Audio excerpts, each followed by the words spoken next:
Hello. This is probably going to be one of quite a few videos. Hopefully, I'll hopefully try and do a few in quick succession. Try and keep them short, which is not my normal style if you've watched any other videos, but I'll try my best. So, quite a few recent videos have been on cameras, and one or two possibly on old cameras. And this is something that's a fairly recent obsession of mine.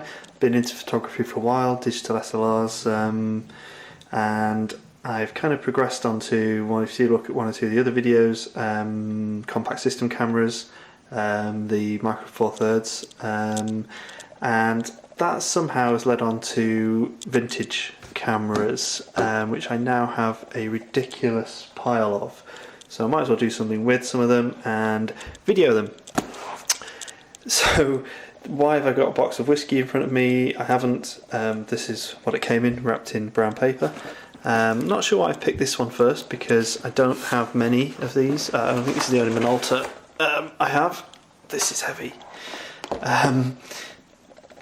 It's funny, I've been looking at a lot of these cameras on eBay, and they always look smaller than they actually are, with a couple of exceptions. But so here we have a Minolta Himatic 7S rangefinder. So I never think to look of any details before I start making these videos. I think this is probably from the 60s, possibly 70s, something like that. This cost me more than really I would normally pay for these sort of things. I think I paid 18 quid plus postage, so probably £28. And that's quite a lot of money, I think, to be spending on this sort of stuff. But something told me it was worth it. So let's have a look at what we have. We have the original manual, and we have this really quite nice, I don't know if it's leather, I think it probably is, I don't know, maybe not, maybe some kind of leathery stuff. I don't know whether you'd have got that many years ago. Pretty good condition, just the odd bit of wear on it, not much compared to some of the others I have. So it follows this same pattern of unclip that and kind of awkwardly try and lift the top off there, and then that opens up and unclips from the back, which I'll try and do with one hand, which isn't going to work, so excuse me while I do that. I've managed to get it kind of, put the camera down, managed to get it kind of half clipped on, there we go. So this thing is big and it's heavy and it's well made. Let's take it out of the other half of the case as well, because I don't think anyone's interested in the case particularly. I've screwed it in tight there. The case is actually embossed with "Made in Japan." I made a comment in, I think, the Trip 35 video that I bet most Japanese cameras aren't made in Japan anymore, and then I wondered if that was actually true, and I checked one of my Micro Four Thirds cameras, Olympus, and it is indeed made in China, so just like everything else these days. This weighs a ton. I'll maybe break in the video at some point and get some specs, but this does weigh a lot. This is kind of hurting my hand. I've got my arm outstretched and I'm holding it, and it's beginning to hurt just a little bit already. So you wouldn't want to hold it like that. Maybe like this. You can get away with it. Obviously you can hold it in one hand. I'm not that weak, but yeah, it's a fair chunk of metal. As you can see, this one is in amazing condition. There's almost no marks on it. It's great. I seem to say this in a lot of videos. Not a mark on it and all this kind of stuff, but it is amazing compared to some of the states some of the others are in. It's really nice condition, really nice. So the stats. This is a rangefinder camera. As you can see, it has a 45mm 1.8 f1.8 lens, so that is a pretty nice lens. And it has a fully automatic exposure system. As you can see, they're both set to automatic. Those are the aperture and shutter adjustment rings. You have to kind of squeeze this little button in here to be able to turn those. So you can leave it on automatic, or you can set your own exposure.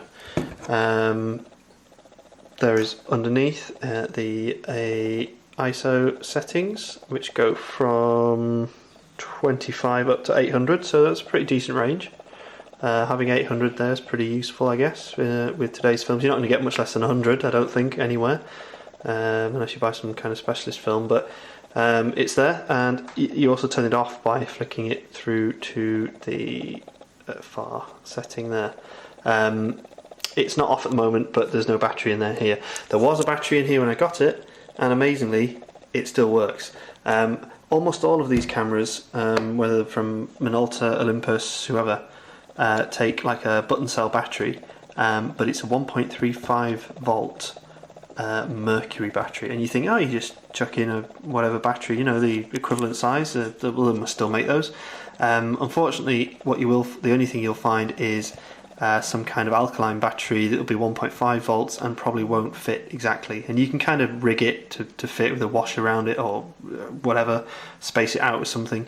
But the exposure is likely to be off because you're putting 1.5 volts through a fairly analog system, and you're going to get a different result at the end.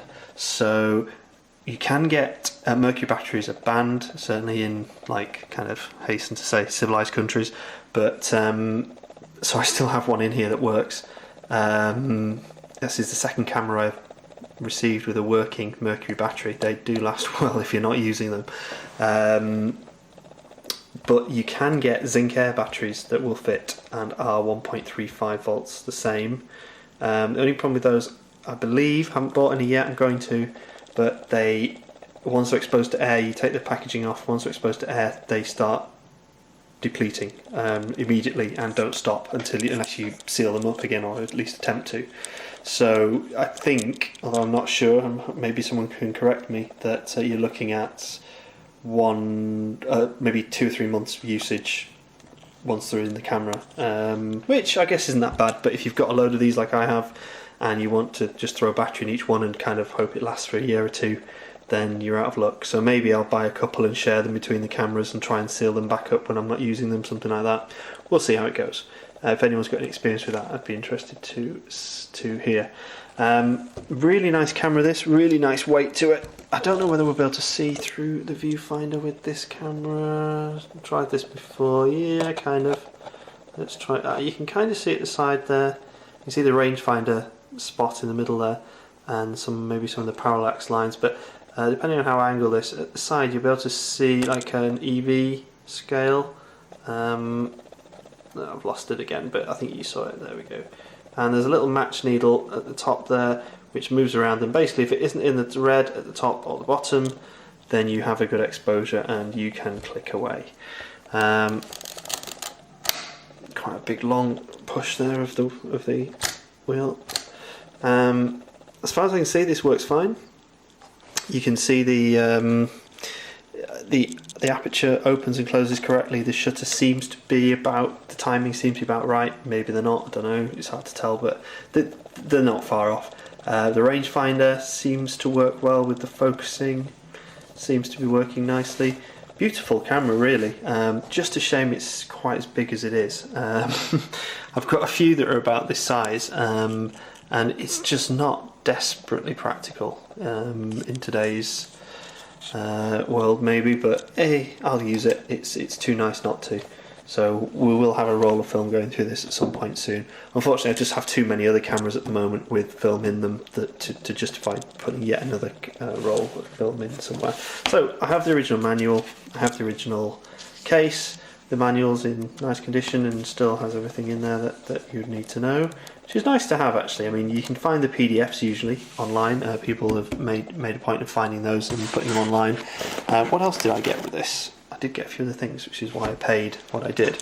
So I have a National Electronic Flash Unit PE30 DC. I've not really looked up any information on this, but you know when you see something on eBay like this and you see all these things that come with it, and just like the Trip 35 video that was so well looked after with the box and everything. Now there's no box for this camera, but there's practically everything else.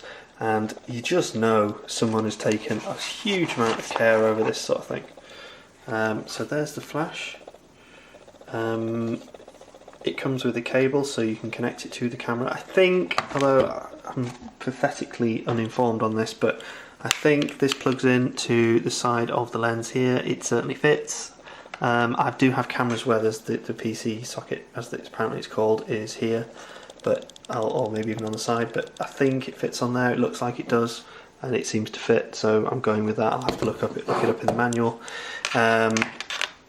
Now, I don't know if there's something missing, because I think I saw a reference to the mount. Maybe you can take this piece off, possibly, thinking out loud, and put that in there, because as it stands, that won't fit on the camera that way up. You would have to mount it that way up, which is fine. It shows you in the manual you can do that, but it kind of looks a bit weird. And I'm not sure what the pros and cons of doing that would be. On-off switch on the back. Just takes AAA batteries, I think, or AA's, not sure which now. And you have a scale on here for setting your flash.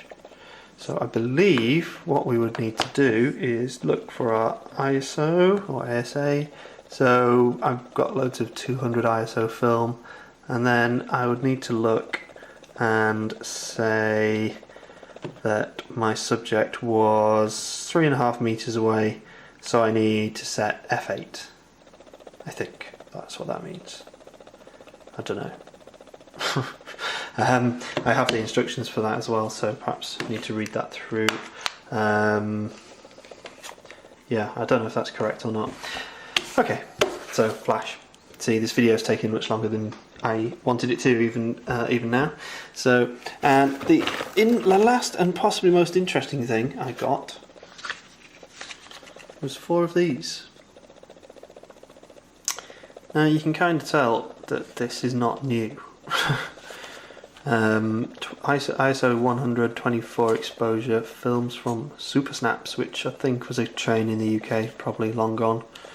I don't know whether you'll be able to see it because it's just looking myself. It's just embossed on the box, but the expiry date is 07, as in the month, 91, and that is develop before, not even shoot or kind of best before or buy before. Developed before the 7th month of 1991. So these are 22 years out of date. Now you may think, well, in that case, throw them in the bin. But there's quite a following for this kind of thing. People buy up expired film because they want to see what happens. They want to experiment. They want to try it out. They want to see what kind of results they're going to get.